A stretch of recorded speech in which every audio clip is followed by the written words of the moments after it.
If you're listening to this the week it comes out, I'm going to break away from the usual format of the beginning of the show. It was a tough week.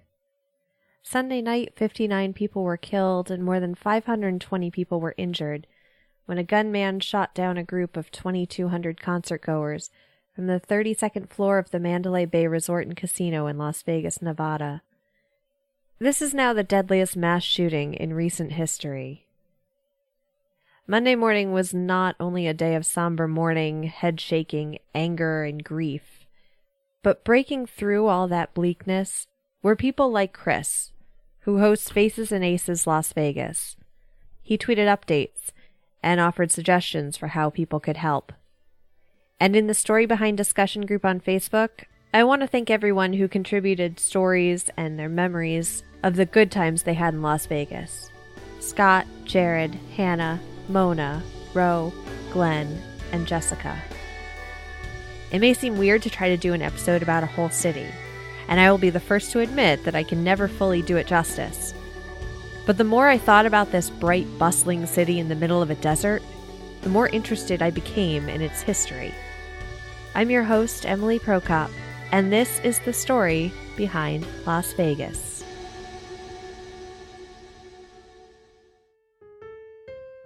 Deep in the Mojave Desert, Antonio Armijo was traveling with his merchant crew of about 60 men in the mid-1800s when they stopped along the route between Santa Fe and Los Angeles in a lush valley. One of the members of the crew, Rafael Rivera, had veered from the rest of the group and found springs. He named the area Las Vegas, which is translated from Spanish to mean the meadows. He was one of the first non-Indians known to have set foot in Las Vegas. A decade and a half later, John C. Fremont was leading an expedition out west and stopped along the way in Las Vegas.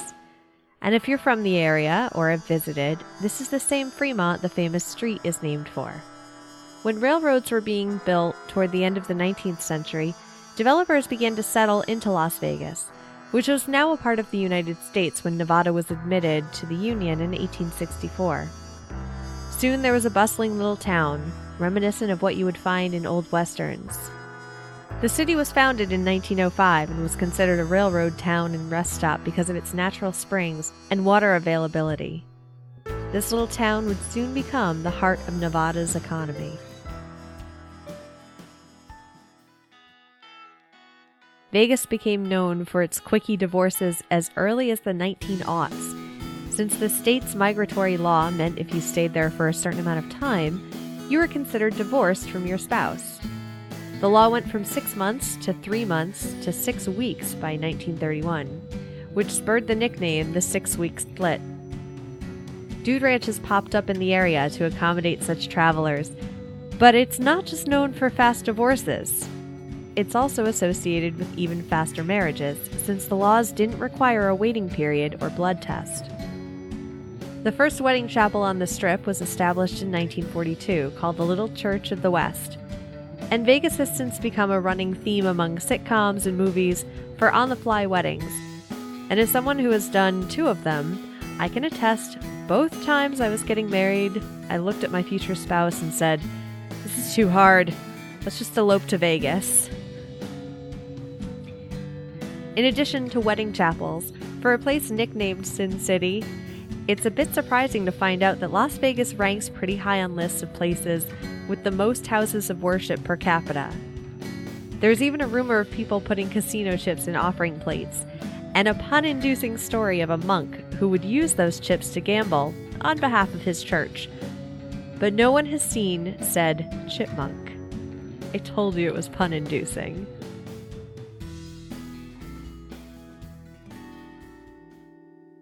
The 1930s also saw an influx of new residents because of the construction on the Boulder Dam, later renamed the Hoover Dam. It brought more than 20,000 workers to the area, and during the week they'd work on the dam and go back to the camps at Boulder City. But on the weekends, with their hard-earned paychecks, many couldn't avoid the temptation of Las Vegas, since alcohol and gambling were all easy to come by, and authorities barely batted an eye. Casinos began popping up along one paved road in the city, Fremont Street, later nicknamed Glitter Gulch. Nowadays, it's known as Old Vegas, and it still has that Western frontier-like style to it. Later, along Route 91, which would soon become known as the Strip, architecture shifted to feature casinos and buildings that took on styles from around the world, like Caesar's Palace, New York, Paris, and one of the earliest to open there, the Flamingo. In 1946, Benjamin Bugsy Siegel opened the Flamingo with the intention of attracting a higher grade of tourist. The hotel was glamorous and swank, and it was thought to be inspired by the Sunset Strip in Hollywood. But Siegel went over budget with construction following the war, and the opening was a flop due to poor weather keeping many of the Hollywood elite from coming. And if the name Bugsy sounds like something straight out of a classic gangster movie, you'd be correct. The rumor is that his partners in organized crime were convinced Siegel was skimming off the top when the hotel finally started to turn a profit. He was found dead under mysterious circumstances, and his murder is still unsolved to this day. One thing the casinos began touting were headlining celebrities and music acts. The Rat Pack's association with the city is still, to this day, considered the epitome of Vegas life. The city garnered a reputation of doing anything to keep tourists coming, and with them, their hard-earned cash. And nothing was off limits when it came to resort and casino owners looking to make a buck.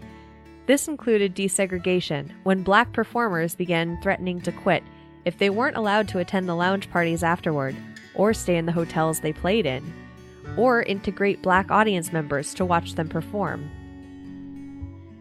And when the U.S. government began using the Nevada desert as a test site for the atom bomb, hotels would throw early morning parties on the rooftops to view the mushroom clouds.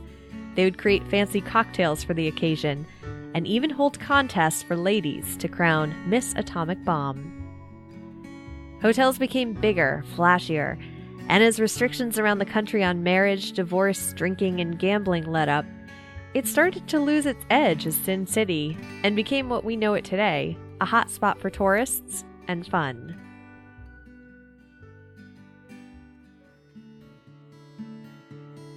Betty Willis was a graphic designer working for Western Sign Company. She had created the concept for the Moulin Rouge sign, among other famous signs of 50s-era Las Vegas.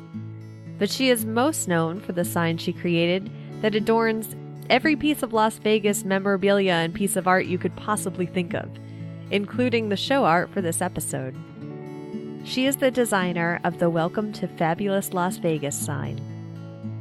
Her inspiration came from the Goodyear tire logo at the time, which was oblong, and the starburst at the tip was said to be inspired by the happiness of Disneyland.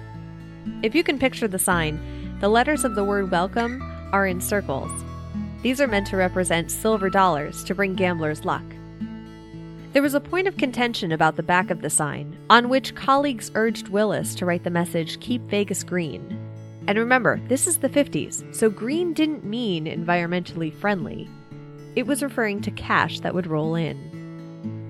Willis chose to use the word fabulous because it was the word she herself used frequently to describe the city. The original sign was first lit up in 1959, but there are two others. One on Las Vegas Boulevard that reads "Welcome to Fabulous Downtown Las Vegas," and another on Boulder Highway. The design was gifted to the public domain by Willis, which is why you pretty much see it on hundreds of souvenirs. Lines form every morning of tourists waiting to get a picture standing in front of it, and a few have even attempted to steal pieces of it, like the light bulbs. But citizens don't take too kindly to folks like that. Those who live in Las Vegas, and even those who frequent the city, love it dearly, and it can be said they are very protective of it. Willis is far from the only one to consider the city fabulous.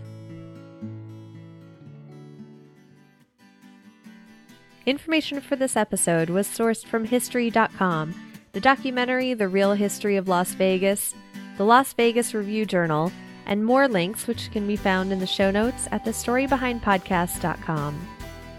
This episode was brought to you by the Story Behind executive producers who support the show through the Patreon page at patreon.com/thestorybehind. Thanks for listening.